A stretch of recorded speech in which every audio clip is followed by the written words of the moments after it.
ভাই কি কইছেন আপনি?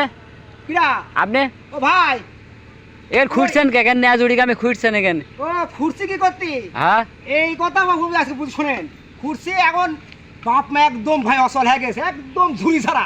ওদের আজ চলায়নি, আমার দ্বারাই সম্ভব না। বুঝতে পারছেন কথাটা? হ্যাঁ, কি করবা বলতে জানেন?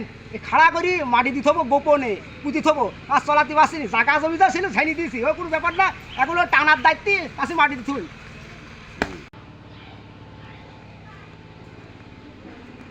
ও ভাই কি বলছেন ভাই? বলেন কি অবস্থা এখন শরীরে তোমার? ভাই, আমার এই জায়গা জমি যা ছিল আমার ছেলেবেলি সব নিয়ে নিয়েছে। কখন কি করি ফেলা দিবেন আমি বুঝতে পারছি না ভাই। তা আমি এখন এই বাড়িতে আমি ভাই চলে যাবো, আমাকে মনে হয় মারি ফেলা দিবেন ভাই।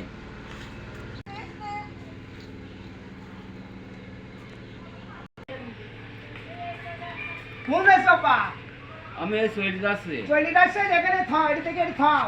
তো বেশি পায়তারা করে শোনো, ওই ওখানে দিকে এতলা তোমার জন্য আমি ওইটা করতেছিলাম। হ্যাঁ, খাড়া করে তো মাটি দেবো, চলে তোমার মতন অসল হবে, চলাতে পারছি না, বুঝতে পারলি? আমার মতন তুমিও একদিন হবা বাপ। হ্যাঁ, আমার যে অবস্থা কইছো তোমারও একদিন এই অবস্থা হবে। পরে হওয়া আমার বাবু পরে দেখবো। সেই সময় আমি তো জাতি জাতি টোকটাকে খাড়া করে মাটি দিয়ে বুঝতেও পারছি না। হ্যাঁ, তো